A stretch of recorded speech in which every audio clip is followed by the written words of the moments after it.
Hey guys, welcome back to my channel. I am Danielle, aka Stitcher is to here on YouTube, and today is another diamond paint with me while I continue working on Treasure Studios art Cherry Blossom by Lizzie Falcon.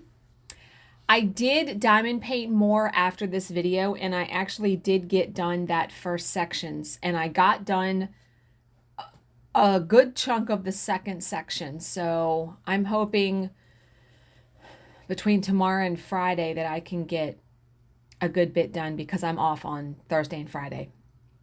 So today we have the arbitration. Yeah, I'm not looking forward to it, but it is what it is. And yeah, so we have that in about an hour. And yesterday was a fine day. Stepdaughter and her boyfriend came over for dinner, and Bill went to all this trouble to make meatball subs.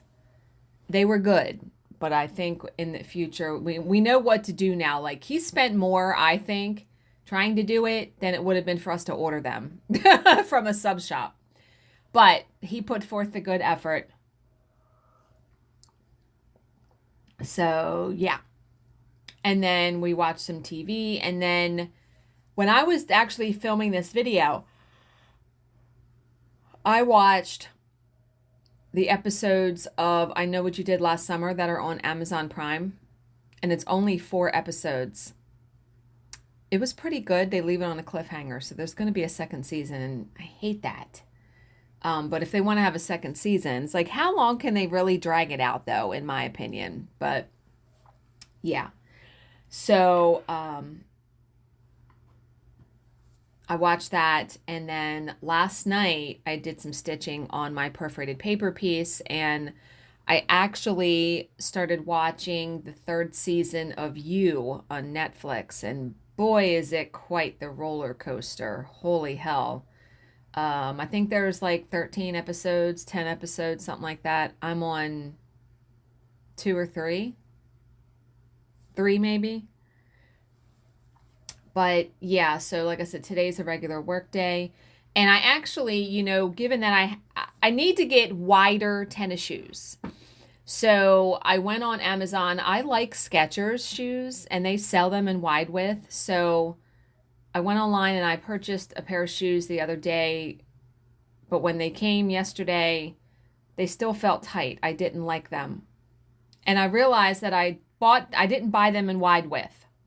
I had bought them a 1/2 inch taller, but I didn't buy them in wide width. So luckily through Amazon, you can do returns by UPS that are free. So I just packaged it back up in the original packaging, and we have like 5 or 6 minutes down the road, we actually have a UPS box that you can put stuff in. So I drove the shoes, dropped them off there this morning, and then I went online last night and ordered another pair. So hopefully they will be here today or tomorrow. Yeah. Yeah, I need to get, not that I felt like my shoes were squishing my feet, but that is one reason that bunions form, is that your toes are squished in shoes that don't properly fit. So yeah, I need to get shoes that my toes can move around in. So today's story is called Mr. and Mrs. Monster. This should be quite the brutal story, I'm guessing. So it was around 4:30 p.m. on the afternoon of Friday, November 27th, 1987. 12-year-old Cyan Kinji had just emerged with her mother from a bakery in Noosa Junction, a small beach community in Queensland, Australia. Cyan was a striking girl, lithe, so thin, lithe and tall, or lithe and tall for her age, with long blonde hair and blue eyes. She was also athletic and particularly liked tearing around the streets of the small town on her prized possession, a yellow 10-speed Repco racing bike. She had the bicycle with her this day, and so she told her mom that she would see her at home and rode off. Linda Kinji didn't mind. Home was just a mile away, and she had no concerns for her daughter's safety. Noosa Junction was a safe place to live and raise children, and I don't know why I cannot speak today. Maybe it's not enough coffee. Also out on the streets that day was an ill-matched pair named Barry Watts and Valmay Beck. Valmay? Watts was 35, a scrawny, thin-faced man, dark-skinned due to his Aboriginal origins, and covered in tattoos. Beck was 10 years older than her companion, an obese, pug-faced woman who was the mother of 6 children. Jesus Christ. Kind of like the Mother Goose rhyme, Jack Sprat and his wife. Yeah, if you ever heard of that one. She and Watts had met in Perth, Western Australia in 1983 and had married in December 1986. They had recently fled their hometown and traveled cross-country to Queensland to evade a warrant for armed robbery. Lovely, lovely people. They were in Noosa Junction today with one purpose in mind, to abduct and rape a young girl. What? Who has that as their daily goal? Oh, today's goal. We're going to abduct and rape a young girl. What? You need a hobby, dude. No. The unfortunate child who caught their attention was Cyan Kinji. Cyan was pedaling her bicycle along Pinnaroo Park Road when she suddenly saw a pudgy middle-aged woman blocking her way. She obediently brought her bike to a halt and listened as the woman explained that she had lost her dog, a small white poodle with a pink bow. Had Cyan perhaps seen the pooch? Cyan said that she hadn't, and too late, she realized it was a ruse. Watts had crept up behind her, and he placed a hand over her mouth to stifle her screams and pulled her from her bike. The terrified girl was dragged to the couple's white Holden station wagon. Moments later, the vehicle was burning rubber, spiriting Cyan away to an uncertain fate. Oh my God. There are some messed up people in this world, and I just don't understand it. I don't know what makes people like that. And a couple, like a husband and wife? So Linda Kinji arrived home at 4:45 p.m. and was not at all concerned that her daughter wasn't there. Cyan was a popular girl with lots of friends. Linda surmised that she had gone to visit one of them, but as the afternoon slid towards dusk, Linda did begin to worry. Then she started making calls, and at around 8, she and her husband got into their car and retraced the route that Cyan would have taken from the bakery, and this was how they came across her yellow bicycle abandoned beside the road. Their next stop was at the local police station.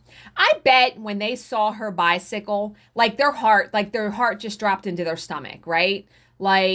You would just be sick. Yeah. Detective Sergeant Bob Atkinson was one of only 2 detectives on the small Noosa police force, and it was he who took the Kinji's initial missing person report. He then went with the frantic couple back to Pinnaroo Park and carried out a quick search, which came to nothing. Atkinson then returned to the station and contacted the local newspaper, asking them to insert a small picture of Cyan in the morning edition along with the details of her disappearance. The hope was that someone might have seen or heard something. By the time the article appeared in the morning papers, the police had already begun an extensive search for the missing girl. Detective Senior Sergeant Neil Magnuson, head of the Sunshine Coast CIB, had also contacted the nearest big city force to ask for assistance. Brisbane had responded by sending half a dozen officers under the leadership of Detective Senior Sergeant Bob Dallow. Dallow immediately got to work setting up an investigation room at the Noosa Heads police station. Soon this small team of detectives were inundated with leads. Cyan had been seen riding her bike away from Noosa Fair Shopping Center. She had been spotted near the bowls club and the tennis courts. One woman reported that she had heard a female voice calling out, "Come here, Cyan." Another said that she heard a child scream. All of these tips came to nothing. People just come out of the woodwork, I think, with stuff like that. But there was at least one solid lead. Several witnesses had spotted a white Holden station wagon sitting in the parking lot at Pinnaroo Park on the afternoon that Cyan went missing. Some of the tipsters also said that they had seen a slim man with sun-bleached hair standing near the car. The lead was given even more credence when Noosa Heads resident Elizabeth Young walked into the police station and reported that she had been harassed by a man driving a similar vehicle. The man had sped away when Young's friend Bill Wallace approached, but Wallace had had the foresight to jot down his license plate number. It was LLE 429. Let's go. Good job. So this was looking more and more promising. However, when the police entered the number into the Queensland database, they drew a blank. It was the same when they checked New South Wales. Then they ran the plate in Victoria and got a result. The car was registered to a woman named Valmay Faye Beck. The out-of-state hit and the female owner were a bit of a disappointment to investigators. They already had 17,000 white Holden station wagons to check in the state of Queensland alone. Dallow, nonetheless, did some checking on Beck and found that her last registered address was in Mooroolbark, some 60 miles from Melbourne. Further investigation revealed that the house belonged to an elderly man named Roland Watts. When detectives called on him on December 1st, Watts revealed that Valmay Beck did not live at the address, but that she was married to his adopted son, Barry. So at least they checked it out because, couldn't you think, oh, well, the car doesn't have to be registered to the man that was driving it, right? So now the police had two names, Valmay Beck and Barry Watts. Digging a bit deeper, investigators discovered that the couple had previously lived in Perth and that there were outstanding warrants for both of them, Watts for armed robbery and Beck for breaking and entering. Beck and Watts were starting to make their way up the suspect list. While all of this was going on, the police had been unrelenting in their hunt for Cyan Kinji. Thus far, they had come up empty, but on December 3rd, 1987, the search would be tragically resolved. The previous evening, an 18-year-old farm worker named Neil Clark had been making his way home through the state forest near Tinbirwa. I don't even know if I said that right. Along a certain stretch of his journey, he had noticed a putrid odor that he assumed was from a dead animal. Later that evening, he had been watching the news when there was a slot about the ongoing search for Cyan Kinji. That was when it hit him. What if the stench he had detected was from the decomposed remains of the missing girl? He decided to check it out on his way to work the next morning, and what he found in the woods sent him sprinting along the road to call the police. Cyan Kinji's body lay on the bank of a shallow creek. Her blue and white school dress was pulled over her waist. Her panties, cut through, lay a short distance away. She was wearing pink ankle socks and white Diadora athletic shoes. The grass around the body had been flattened in a roughly rectangular shape, as though her killer had laid a blanket or tarp on the ground before assaulting her. But it was the child's horrendous injuries that most sickened the police. Her killer had drawn a knife across her throat, making 2 cuts that ran all the way to the spine. Jesus Christ. I don't know how you do this to someone. He had also stabbed her 12 times in the chest, with 3 of those wounds penetrating the heart. Any of those, according to the pathologist, would have been fatal. How do you do this to a child? And those parents are never going to be right again, knowing that their child died that way. The discovery of this young girl so brutally slain made the detectives more determined than ever to catch the monster responsible. Who that person might be was still a mystery. The only substantial lead was the white Holden, and the only named suspects were Barry Watts and Valmay Beck, although the police saw them as low-level prospects. Why? Anyone is capable of anything, in my opinion. It was not even certain that they had been in the state of Queensland at the time of the murder. The investigation badly needed a break, and it arrived on December 8th, the same day that Cyan Kinji was laid to rest. On November 10th, 2 weeks before Cyan was snatched from the street, there had been an incident at a hospital in Ipswich, Queensland. A man and a woman, he described as slim, she as overweight, had tried to lure young nurses into their car in 2 separate incidents. In the first instance, the couple had swiftly left the scene when other hospital staff arrived. In the second, their intended victim had locked herself in her vehicle when they approached. She had then seen them get into their car and drive away, and she had noted the plate, LLE 439. Unfortunately, she was 1 digit out because Valmay Beck's car was LLE 429. But for that simple error, Watts and Beck might have been arrested, and Cyan Kinji might still be alive. But at least the police now had a focus for their investigation. They knew now that is it Watt? I thought it was Watts. It is Watts. Watts and Beck had been in Queensland, that they owned the white Holden station wagon that had been spotted at the scene of Cyan's abduction, and that they had attempted to kidnap other young women So now all the police had to do was find them. And that was easier said than done. The suspects had gone on the lam, leaving behind the house they had been renting in the small town of Lowood. They had, however, kept up the lease on the property, probably intending to return to it once the fury had died down. Their landlord had recently received a postal order from them. It had been sent from the Entrance, a holiday resort town on the NSW coast about 60 miles north of Sydney. Tracked down at that location, Watts and Beck surrendered without a fight. They were then interrogated, telling a story that was all but identical, a story that placed them far from Noosa Junction on the day that Cyan was taken.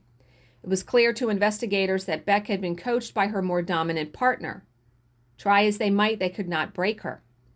On Monday, December 14th, Watts and Beck were brought to Noosa Heads, where they were held temporarily in the police cells. These had been bugged in the hope that the suspects would say something incriminating, but unfortunately neither of them did. But the strain of repeated interrogations was beginning to show on Valmay Beck. She was wavering, slowly beginning to open up. First, she admitted that Watts had an unhealthy interest in schoolgirls. Then she said that he was obsessed with abducting and raping a virgin. Jesus fucking Christ. Finally, on December 15th, she cracked and unburdened herself of the whole terrible story. In a statement that ran to 29 pages, Beck claimed that Watts had coerced her into participating in the abduction by playing on her feelings for him. He had told her that he just wanted to fulfill his ambition of having sex with a virgin. After that, he would devote himself entirely to her. She had agreed to go along with it because she was afraid of losing him. Beck then went on to describe how she had lured Cyan with the lost dog trick, how Watts had dragged her into the car, and how they had driven the terrified child into the state forest near Tinbirwa.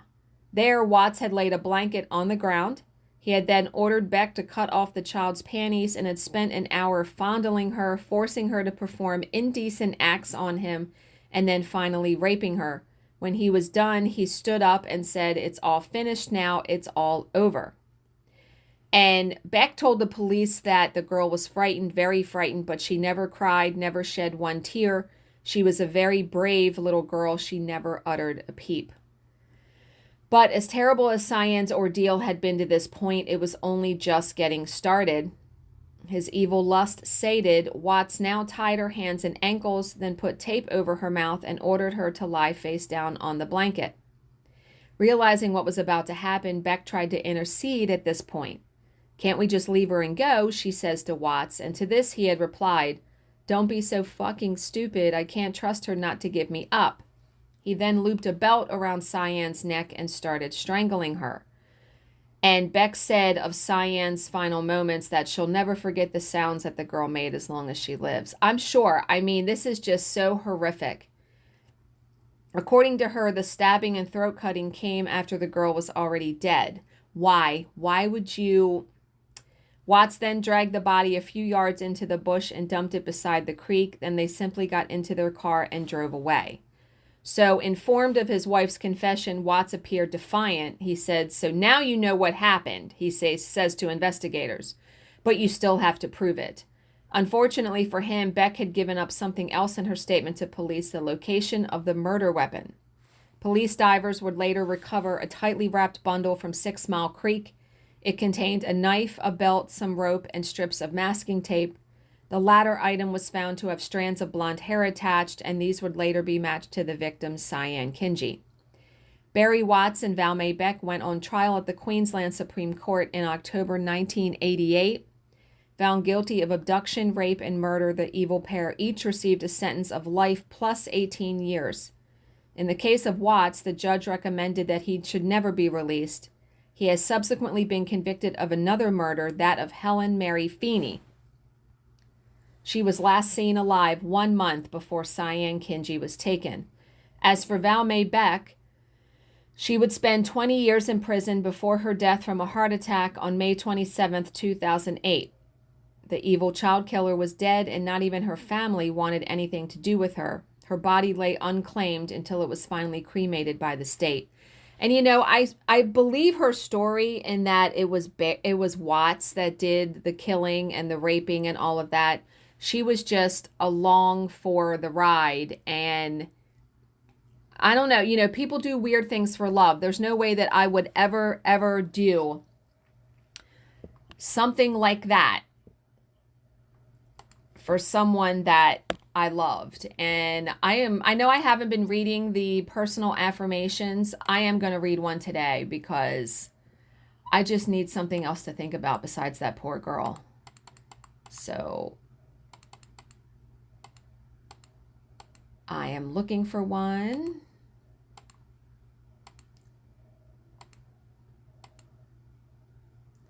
Okay, so this is from Deepak Chopra. Chopra, is that how you say the name?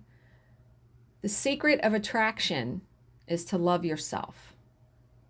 That's a very simple but powerful statement. I think many times we don't like ourselves. I think we are our own worst critics. So the secret of attraction is to love yourself. Okay, so go forth and love yourself today. Like, be kind to yourself. You are good enough, that is for sure. So, as always, if you have any questions, please leave them in the comments section below, and I will answer them to the best of my ability. Thank you so much for watching and subscribing, and I will see you in my next video. Bye, guys.